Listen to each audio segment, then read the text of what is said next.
안녕하세요, 최상욱입니다. 최부세.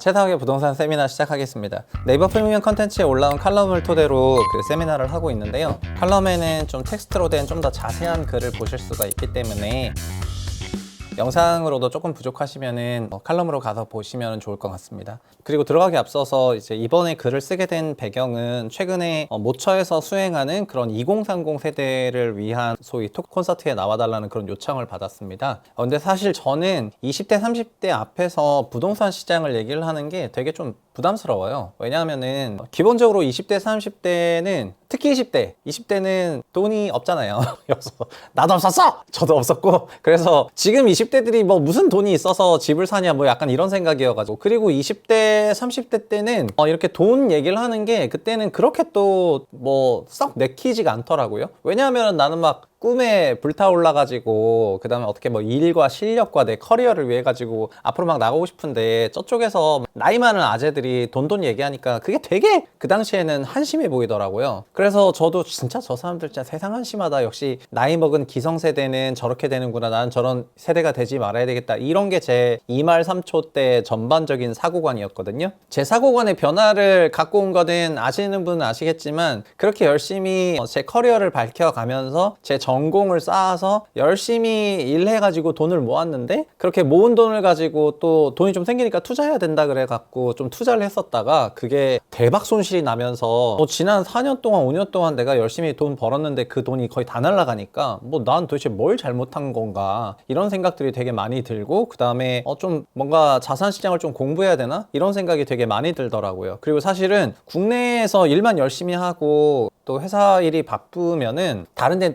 신경 쓸 뭐가 별로 없잖아요. 여유가 별로 없는데 요즘은 또 수도권에서는 통근토학을 하느라고 시간적인 여유가 아예 없는데 그런데 그런 와중에 뭐 세계 경제가 어떻게 돌아가는지 개략적으로 뭐 지나가면서 들었지 제가 막 촘촘하게 챙겼던 건 아니잖아요. 그런데 글로벌 위기나 이런 것들은 굉장히 급격히 세계는 되게 유기적으로 다 연결돼 있다 보니까 이런 변화는 급격히 찾아오고 그런 급격히 찾아온 변화에 대응을 못 하다 보니까는 진짜 이 돈 지키는 게 쉽지 않더라고요. 그래서 전 개인적으로 그렇게 생각을 합니다. 그 20대, 30대 분들이 연봉을 500만 원을 높이는 그 작업은 통장에 1억 원을 예치하는 거랑 똑같기 때문에 1억이 있으면 500만 원 이자가 나오잖아요. 근데 근로소득으로 내가 500이 올라간다면은 1억 있는 거랑 똑같고 이런 근로소득으로 내 연봉이 5천만 원이 올라간다면은 10억 원을 예치한 거랑 똑같거든요. 그래서 연봉을 높이는 거는 기본적으로 자산을 눈에 보이지 않지만 자산이 축적되는 거랑 똑같기 때문에 그냥 일정 레벨까지는 몸값을 올리는데 거의 올인해야 된다고 생각하는데 좀 기형적 이런 투자 관행들이 우리 사회에 그동안 좀 광범위하게 퍼지면서 부동산 시장을 20대들한테도 얘기해야 되는 그런 상황이 좀 온 거에 대해 가지고 제가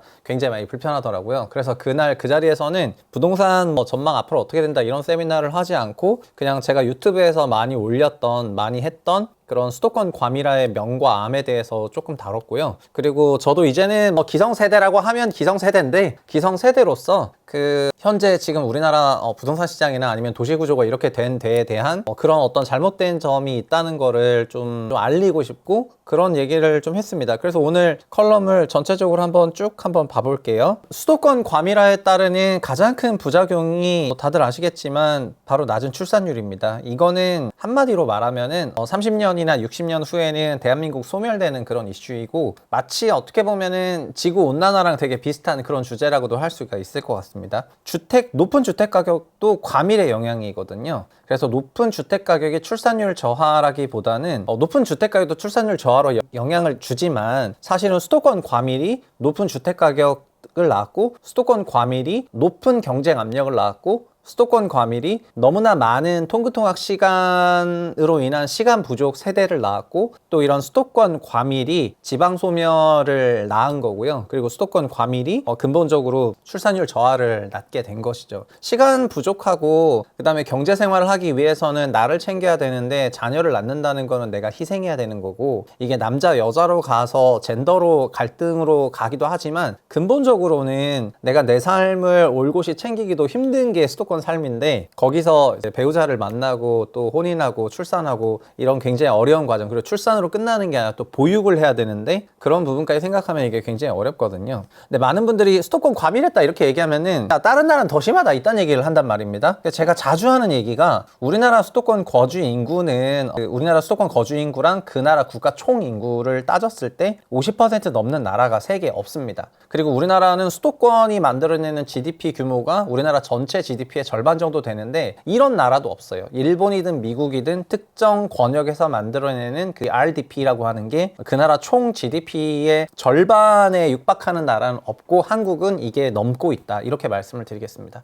그러니까 우리나라가 가장 압도적으로 수도권에 과밀해 있는 거고요. 그러니까 우리나라보다 도시 권역이 더 큰 지역을 비교하면서 한국은 과밀도 아니다 뭐 이런 얘기를 하는 사람들의 얘기는 전체적인 거시적인 레벨에서의 과밀에 대한 기준이 다른 거고 어떻게 보면은 잘 보지 못하는 거라고 할 수 있을 것 같습니다. 그러니까 수도권의 그 과밀 자체가 문제냐? 그렇지 않죠. 여기서부터는 도시 설계의 문제거든요. 수도권이 우리보다 더 큰 지역도 있잖아요. 4천만도 있고 막 그렇잖아요. 근데 그런 지역에서는 왜 통근토학 문제가 발생을 하지 않을까요? 우리나라는 일자리가 특정 그 물리적인 지역, 주로 서울, 강남권, 그리고 광화문권 등에 너무 집중돼 있다 보니까 주거는 부족한데 일자리만 집중돼서 통근토학이 어마어마하게 많이 나오는 거죠. 그래서 수년 전부터 이미 우리나라는 한국의 통근토학 시간이 OECD 최고다 이런 얘기가 나왔거든요. 한 달에 37시간을 길에서 보내야 됩니다. 그 다음에 주요 통근토학 시간을 보면 약간 확대해서 보면은 대한민국만 평균 58분 걸리거든요.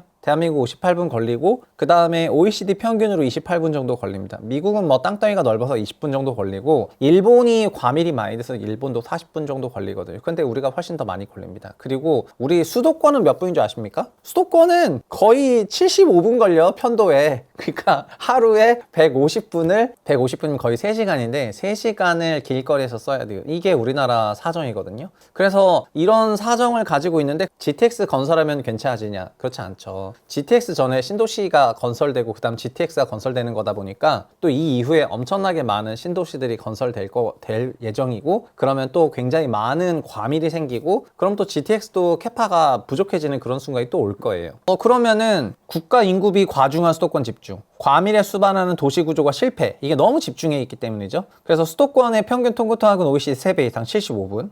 그러니까 만성적인 시간 부족이고 시간이 부족하니까 여기서 경제 생활을 해야 되는데 부족한 시간을 완전 타이트하게 운영해야 돼서 5분 단위 스케줄을 짜야 되거든요. 근데 그 세 가지를 안고 살아가야 되는데 이게 언제 심해졌냐? 2015, 16년에 수도권에 2기 신도시가 공급되면서 수도권 거주 인구가 급증을 하고 이 공급된 그 이후부터 2018년부터 이제 완전히 이게 명징해졌다고 할 수가 있거든요. 그러니까 우리가 문재인 정부 들어서 주택가격이 굉장히 올라가가지고 주택가격이 올라가고 2018년부터 출산율이 꺾이니까 문재인 정부 다 이렇게 얘기를 하는데 그것도 맞지만 사실은 더 큰 구조상으로 보면은 우리나라 1기 신도시 준공됐을 때 2기 신도시 준공됐을 때 수도권 거주 인구가 굉장히 큰 폭으로 증가를 했고 그리고 앞으로 3기 신도시 준공되면 또 굉장히 증가를 할 거거든요. 이런 것들이 뭐 특정 정부의 탓이다 이렇게라기보다는 수도권을 점점 과밀하는 그런 정책을 쓴 전반적인 영향이라고 생각합니다. 될 것 같고요. 근데 인구가 본격적으로 입주를 시작했던 게 15, 16년이었기 때문에 그때부터 이런 영향이 나타나기 시작했습니다. 그러니까 15, 16년부터 통근토학 관련한 굉장한 그 장기간의 시간 부족과 이런 물리적인 문제점들이 드러나기 시작을 한 거예요. 그리고 자연스럽게 시간 부족 등등 여러 가지 이유로 혼인을 하지 않기 시작하고 15, 16년부터 혼인을 안 하니까 그 한 1, 2년 지나서부터 출산율이 내려가기 시작을 해서 2018년부터는 완전히 그 한 명 이하의 출산율을 보이게 된 거고요. 그 구조가 지금 깨졌습니까? 오히려 2기 신도시가 더 고착화되고 수도권이 더 거대화되는 과정에서 한국이 갖고 있는 도시 문제는 계속 심각해졌으니까 출산율은 계속해서 내려가기 시작을 하는 거고 그리고 높은 주택 가격도 여기 좀 더 거들어가지고 이렇게 이제 쭉쭉 간 거죠.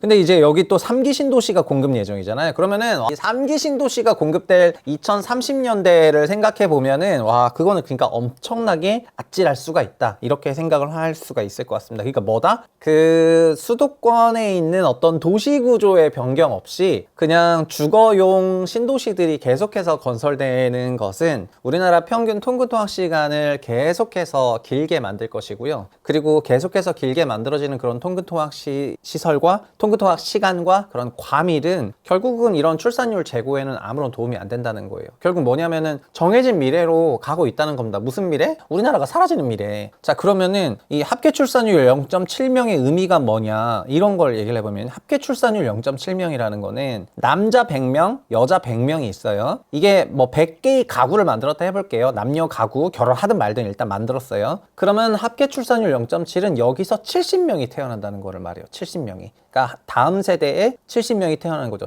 지금 만약에 남자 100명, 여자 100명이 100가구를 만들었는데 요 100가구에서 70명 만들어지고 있다는 거예요. 70명이 태어나고 있습니다. 그러면 한 세대가 더 가면은 그 70명이 만약에 운 좋게 남녀라고 딱 해볼게요. 그러면 35가구가 만들어지잖아요. 이 35가구가 다시 0.7 하게 되면은 그때는 25명 생긴다는 거거든요. 그러니까 지금의 내 자녀는, 우리 남자 여자는 부모님 세대는 100명씩인데 우리 자녀는 합쳐 70명이고 남자 여자 35명씩인데 결혼하고 손자녀가 되면은 이들은 25명밖에 안 되는 거예요. 25명. 그러니까 지금은 200명인데 다다음 세대, 2세대 후에는 25명 되는 거예요. 근데 서울은 지금 0.5명이잖아요. 같은 방식으로 계산하면 지금 200명인데 2세대 후에는 25명도 아니고 12.5명이에요. 12명. 그러니까 소위 말해서 10분의 1 토막이 나는 거예요. 이게 믿어지십니까? 물론 제가 안 죽고 계속 살면 되죠. 제가 우리 손자 세대가 클 때까지 안 죽고 계속 살면 되는데 수명이 길어지기 때문에 이게 숫자가 그대로 마이너스 65%, 마이너스 65% 이렇게 가는 건 아니고, 제가 제 자녀 세대가 성장할 때까지 저도 생존하고 있을 거고, 이런 식으로 가기 때문에 이렇게 완만하게 내려가지만은, 근데 완만하지는 지금은 그 출산율 떨어지는 속도가 너무 빠르다 보니까 어떤 특정 시점 되면은 인구 내려가는 속도도 어마어마하거든요. 그래서 이 0.7이라는 게 왜 두 세대 후를 생각하면 충격적이냐면은 지금보다 거의 10분의 1 토막 나는 거거나 뭐 아니면은 거의 5분의 1 토막 나는 거잖아요. 200명이 12명이 되는 거니까. 근데 이거는 이가 20분의 1 토막이구나. 돌았네. 그러니까 이 정도로 빠져나가는 겁니다. 그러니까는 이 정도까지 빠져나가면은 뭐 이민하면 되지 하는데, 이런 인구 감소는 이민으로 커버가 불가능한 수준이거든요. 그러니까 여기서 우리나라 안에서 이 출산율을 제고하는 그런 노력을 해야 되는데, 이 수도권 과밀화와 수도권 도시 구조의 혁신 없이는 이런 게 절대 안 된다, 이런 말씀 드리겠습니다. 그러니까 여기서 이런 상황을 우리 만약에 개인들한테 이걸 풀려고 하면 어떻게 하냐면은, 개인들은 어떻게 하냐, 원화 자산을 갖고 있을 마음이 떨어지죠. 왜냐면은 한국에 있는 부동산이 30년 후에 현재보다 60% 수요가 빠진다 생각하면은 그거를 어떻게 보유하겠습니까? 집이라는 것도 기본적으로 4, 50년 가는 건데, 그러니까 주택을 4, 50년 갖고 가야 되는데 4, 50년 후에 주택의 유효 수요가 소위 말해서 지금보다 거의 뭐 5분의 1 토막이나 10분의 1 토막 이렇게 날 수 있다고 생각하면은 이 자산을 어떻게 취득하냐는 거예요. 그래서 지금부터 우리나라 가구들이 하는 거는 원화 표시 자산을 점점 달러나 엔화 같은 그런 기축 통화 자산으로 슬금슬금 바꿔가면서 그 밸런스를 유지하려고 하는 소위 자산 배분 전략들을 많이 사용하고 있습니다.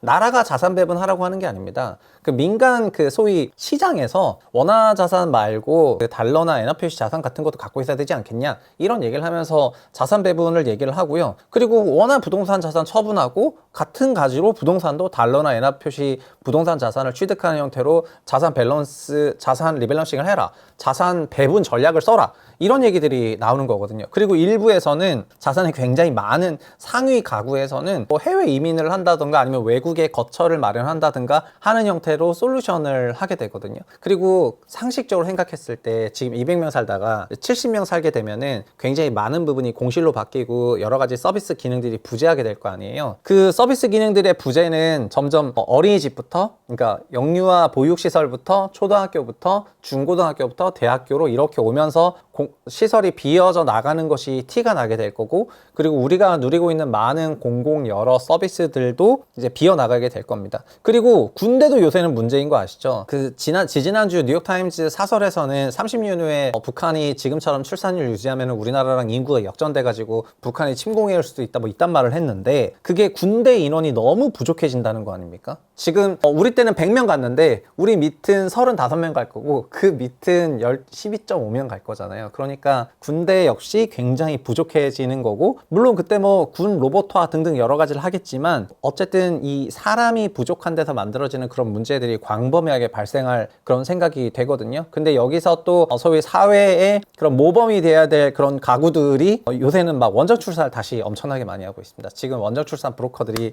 산더미 같이 많아져 가지고 가지고 원정 출산을 가서 새로 태어난, 가뜩이나 출산율도 적은데 새로 태어나는 자녀들에게 이중 국적을 주거나 이런 형태로, 특히 미국으로 가서 원정 출산을 하는 게 진짜 아주 굉장히 많이 하고 있다, 이런 말씀을 드리겠습니다. 그리고 하나가 더 있는데, 지금 정치인들이 있지 않습니까? 많은 국회의원으로 대표된 이런 정치인들 중에서는 일본 부동산을 취득하는 사람들이 그렇게 많다고 합니다. 정확한 데이터는 없죠. 알 수가 없는데, 왜냐하면 이건 부동산 씬에서 이런 얘기들이 많이 들리거든요. 왜냐하면 한국과 일본은 가까운 나라고, 그리고 우리나라에서 일본의 부동산을 취득하기 위해서는 일본의 법인을 설립한다거나 등등 여러 가지 사람들을 거칠 수밖에 없는데, 그런 과정에서 말들이 이제 새어나오는 거잖아요. 근데 정치인들 중에서는 일본에 아예 장기 거주하고, 그 다음에 장기 거주하면서 그 나라 부동산을 너무 적극적으로 취득하고, 한국에 있는 자산은 정리하고, 그리고 해외 부동산은 아시겠지만은 국회의원 재산 신고할 때 해외 부동산 신고 의무가 없습니다. 그러니까 내가 해외에 100억의 부동산을 갖고 있고 한국엔 없다. 그럼 한국 부동산 없다고 신고하면 되는 거고, 해외 부동산 100억 있는 건 신고 대상이 아니에요. 그러면 이 사람은 딱 봤을 때 엄청 청렴해 보이겠죠? 왜냐면은 부동산이 없으니까요. 근데 이건 거꾸로, 그러니까 우리나라의 자산 조사라는 거는 그 자산이 단기간에 너무 많이 형성되면 조사를 하는데, 거꾸로 과거에 자산이 엄청나게 많았던 사람이 지금 한국 원화 자산이 없어졌다고 하면은 그건 역으로 해외 자산을 취득하고 있다는 거기 때문에, 그 해외 자산,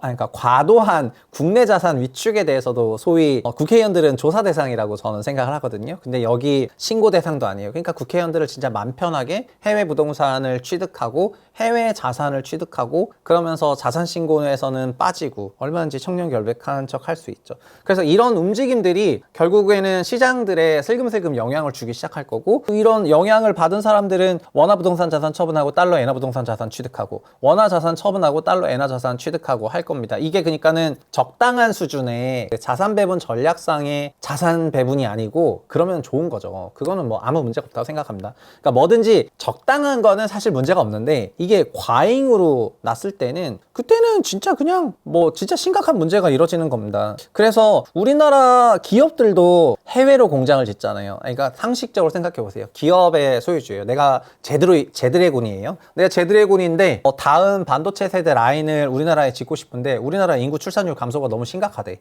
그래서 인구 어떤 인원을 효율적으로 계속해서 대체하기 위한 그런 불안함이 약간 든다. 그러면은 다른 나라에 충분히 지을 법하죠. 그게 미국이 됐든 베트남이 됐든 해외에 공장을 지을 만하거든요. 근데 애초에 이거는 다 그러니까 음의 그 되먹임이 계속해서 심해지는 건데, 일자리가 한국에 있었다면 일자리가 나오고 높은 일자리는 높은 출산율로 연결되는데, 일자리가 해외로 가버리니까 그만큼의 실업이 증가하고 높은 실업률은 또 낮은 출산으로 연결되는 형태로 갈 거잖아요. 그러다 보니까 이게 양의 되먹임 과정을 가느냐 음의 되먹임 과정을 가느냐인데, 지금 음의 되먹임 과정을 가고 있죠. 명분도 좋아요. 미국에서 IRA 같은 걸 하니까 어서 와라. 전 세계가 소위 오프쇼어링 했던 많은 기업들에게 리쇼어링 해라. 다시 우리나라에 들어와라. 자국에 들어와라. 미국은 2010년 셰일가스 붐부터 전 세계로 나갔던 오일앤가스 기업들 다 미국으로 들어오라고 얘기를 했고, 에너지 기업들 공장들 다 미국에 지어, 이렇게 얘기를 했고요. 지금은 배터리 관련해서 전 세계에 있는 일자리 다 끌어오고 있고, 최근에는 SK온이나 LG 에너지 솔루션 같은 그런 회사의 북미 공장에 다니시는 분한테 미국에서는 거의 뭐 시민권을 나눠주다시피 주고 있다고 합니다. 왜냐하면은 중요한 인물이라고 생각이 돼서요. 그리고 일본은 반도체에서는 굉장히 유명한 나라는 아니었지만 차량용 반도체로는 유명한데, 일본도 지금 반도체 굴기를 뭐 다시 해보겠다 그러면서 차량용 반도체 클러스터를 만들려고 열심히 노력을 하고 있거든요. 근데 여기도 리쇼어링을 엄청나게 다시 추구하고 있습니다. 근데 우리나라만이 오프쇼어링이라고 해서 기업들의 편의를 봐주면서 외국으로 나가라, 기업이 살아야 나라가 살지 않냐 이러면서 기업을 살려주려고 노력을 많이 하죠. 그러니까 기업이라는 법인을 살려주다 보니까 개인들이 죽어가고 있는데, 일자리가 없는 그런 청년 실업률이 급증하는 이런 현상들이 나타나면서 청년들은 뭐 아예 못 버티면은 그냥 가방 하나 들고 뭐 이제 다른 나라로 가가지고 거기서 이제 소위 일자리를 구해가면서 그렇게 생활해야 되는 시대가 된 겁니다. 우리나라가 1940년 체제 일본을 벤치마크 해가지고 잘 성장을 해왔는데, IMF를 맞으면서 미국식 경제구조 도입했고, 이것이 일본과 거리 두고 우리가 한 번 더 퀀텀 점프할 수 있는 그런 계기였던 것 같습니다. 있습니다. 여기다가 이제 IT 산업이 발전하고 이러면서 우리가 경제 규모는 일본이 훨씬 크지만 그 일본을 장기적으로 앞지를 만한 그런 어떤 체력이 비축됐다, 저는 그렇게 생각을 하거든요. 왜냐면 일본은 여전히 1940년 체제이기 때문에. 근데 우리는 어느 정도 합리적인 미국식을 도입을 해서 나름 아세안에서는 굉장히 성장하는 그런 경제 구조를 할 수 있는 구간이었는데, 다만 일본과 미국 두 나라가 유지하고 있는 지방 균형 발전, 그리고 지방 국공립대학교의 높은 학력, 여기서부터 만들어지는 그런 인력들, 이런 거에 대한 그 소프트한 부분은 벤치마크 못하고 그냥 서울 수도권 집중형 도시구조 패턴만 계속 유지하다 보니까 이들 나라들하고 지금 다른 길을 걷기 시작한 게 아닌가, 그냥 이렇게 감히 말씀드려 봅니다. 그래서 이런 수도권 과몰입에 따라서 잠재 성장률 하락이나 아니면은 그 소멸 자체를 걱정해야 되는 순간이 왔는데, 우리나라 또 도시화 담론에서 진짜 유명인들은 서울 강남 최고다 이런 생각들을 많이 하고요. 강남이 최고라는 강남에즈 넘버원 그 신드롬에 빠져가지고 벗어나지 못하고 있는 것 같습니다. 그러니까 강남에즈 넘버원의 신드롬은 우리가 고속 성장했을 때 보였던 그런 신화 같은 그런 부분을 설명하는 건데, 현재 서울에서도 가장 출산율이 낮은 지역이 이들 지역이거든요. 사실 강남이 문제냐? 죄가 없죠. 여기 사는 사람들은 죄가 없습니다. 나름 사회적으로 굉장히 어떤 성취를 일으켜가지고 강남으로 들어오려는 그런 사람들도 많기 때문에 이런 사람들이 문제가 아니라 이렇게 도시 구조를 그렇게 강화시키고 고착화시키도록 제도와 시스템을 깔아놓은, 결국엔 이거는 정부와 정책, 도시 정책 이런 쪽에 문제가 되는 거고요. 결국에는 수도권 집중화를 지향하도록 만들었던, 그리고 이게 고착화되도록 만들었던 그 사람들에게 소위 그 문제의 그 화살을 돌려야 되는 거죠. 지금 강남에 거주하시는 분들이 우리나라의 뭘 잠시 깨고 좀 먹었다 이런 게 아니라, 애초에 충분히 우리가 다 분산할 수도 있었고 지금도 여전히 분산을 정책을 선택할 수 있는데, 그럼에도 불구하고 그걸 하지 못하도록 만들거나 더 강남 집중하도록 만들거나 제도를 만들어내는 사람들이 저는 진짜 문제라고 생각을 하고요. 지금 정부의 부동산 정책도 가만히 보시면은 어떤 방향으로 가는지에 따라서 나중에 정말 미래 재평가 받을 거라 이렇게 생각을 합니다. 근데 이런 얘기를 하면서 제가 네프콘에 글 쓰고 유튜브 영상을 찍은 듯 세상이 바뀌겠습니까만은, 근데 저라도 이런 얘기 하고 있다 이렇게 말아주고 싶어서 2030 20대들 모여있는 앞에 나가서 이런 얘기를 했는데, 분위기는 솔직히 말해서 엄청 우울했죠. 그냥 끝나니까 그냥 완전 침울해가지고, 그래서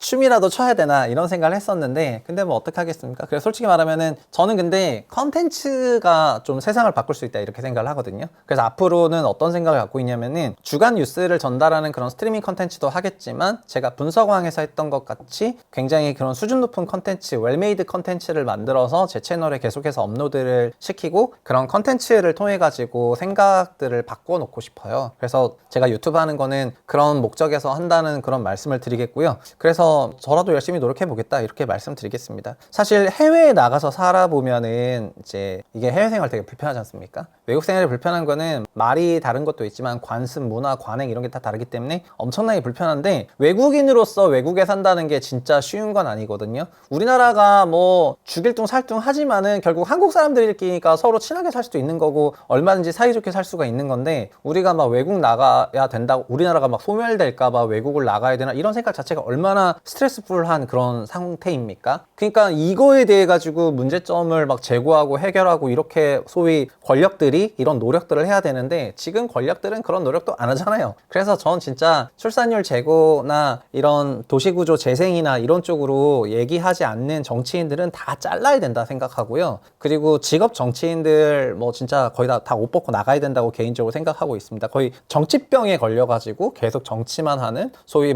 이런 시각들, 지금 우리한테 제일 시급한 게 뭐냐고 하면은 그 소멸 방지를 위한 노력을 많이 해야 된다고 생각하는데, 그런 노력은 거의 보이지 않는 것 같습니다. 그래서 좀 문제죠. 그리고 부동산 시장으로 가서도 말씀드려 볼게요. 저는 언제부턴가 부동산 자산이 지금 저한테는 되게 매력적이지 않은 그런 자산이 됐습니다. 왜냐하면 부동산은 기본적으로 장기간 거주하는 그런 자산인데, 그리고 장기간 보유해야 되는 자산이죠. 우리나라의 장기 성장률이 어쨌든 2040년대까지는 계속해서 플러스이고, 그 얘기는 한국의 잠재 성장률대로만 경로를 간다면은 우리나라 자산 가격은 계속해서 우상향한다는 거를 의미를 하거든요. 그런데 잠재 성장률이 점점 위축 위축되는 그런 국면으로 들어가고 있기 때문에 성장률이 점점 둔화된다는 말과 똑같아서 그런 상황에서는 부동산 자산이 그렇게 매력적으로 보이지가 않더라고요. 왜냐하면 성장률이 더 체증적으로 올라가는 그런 섹터나 산업이나 기업들도 굉장히 많은데 성장률이 점점 이렇게 꺾여 나간다? 그리고 언젠가는 성장률이 마이너스로 갈 수도 있다? 물론 이거는 전망에 불과하지만 그런 생각들을 지금 주고 있다면은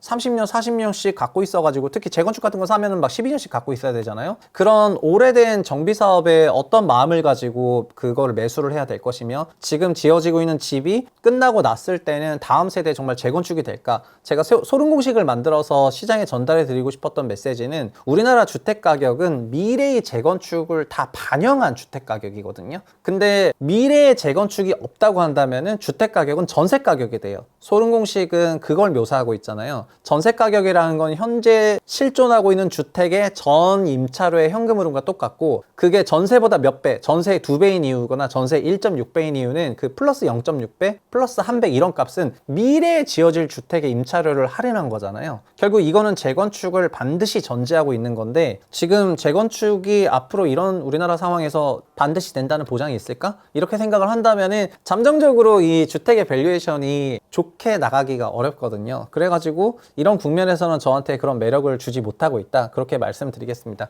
근데 자산시장은 너무 초장기로 바라봐도 안 되는 게 단기적으로도 솔직히 말해서 한 달, 3개월, 6개월 이런 것도 굉장히 긴 기간이거든요. 그래서 자산시장이 장기적으로는 성장률 둔화라는 그런 거대한 어떤 주제가 있긴 하지만 단기적으로는 얼마든지 인허가 부족이라든가 공급 부족 등등 이런 이슈들도 주택가에 영향을 미칠 수가 있기 때문에 부동산 C는 어떤 한 가지 이슈로 인구적인 담론만으로 움직이진 않는다 그렇게 말씀을 드리겠습니다. 다만 시장은 결국 논리 싸움이거든요. 그래서 이 논리랑 저 논리가 얼마나 그 시장의 컨센서스를 얻어가느냐에 따른 그런 논리 싸움인데 현재 우리나라 출산율이 이렇게 낮은 국면으로 내려가고 있는 그런 구조 속에서 우리가 30년, 40년 후에 지금보다 수요가 너무나 위축될 거라는 그런 우려가 들기 시작한 거는 2010년대 인구론하고는 또 다른 거거든요. 그래서 그때는 가구 수는 계속해서 증가했기 때문에 얼마든지 디펜스가 가능했는데 지금은 좀 아니잖아요. 그러니까 이런 거를 잘 생각해 보셔가지고 자산을 선택하는 그런 판단을 내리는데 오늘 영상이 정말 도움됐으면 좋겠고요. 그 다음에 제가 이런 형태의 내용들은 앞으로 분석왕에서도 계속해서 다룰 거고 제 채널에서도 계속해서 이제 다루겠다는 그런 말씀 드리겠는데 이런 부분을 개선하기 위해서 노력하는 사람들을 저는 후원하고 싶고 그런 노력을 하는 기업이든 제품이든 어떤 사람이든 그런 사람들에게 좀 더 에너지를 쏟고 싶고요. 그냥 자기 이권 챙기고 정치 계속 하고 싶어가지고 소위 강남 집중화 계속 촉진하고 수도권의 균형 발전보다는 거대 메가 이런 서울시장 같은 경우에도 출산율이나 이런 부분에 대해서는 전혀 이런 생각들이 없어 보이고 하는 것들을 봤을 때는 그냥 제가 생각했을 때 제 채널이 어떤 특정 영향력이 있다면 그 영향력은 수도권 과밀화의 부작용을 해소하는 쪽으로 사용을 하겠다 이렇게 말씀을 드리고 싶습니다. 오늘 부동산 세미나 이렇게 마치도록 하겠습니다. 감사합니다.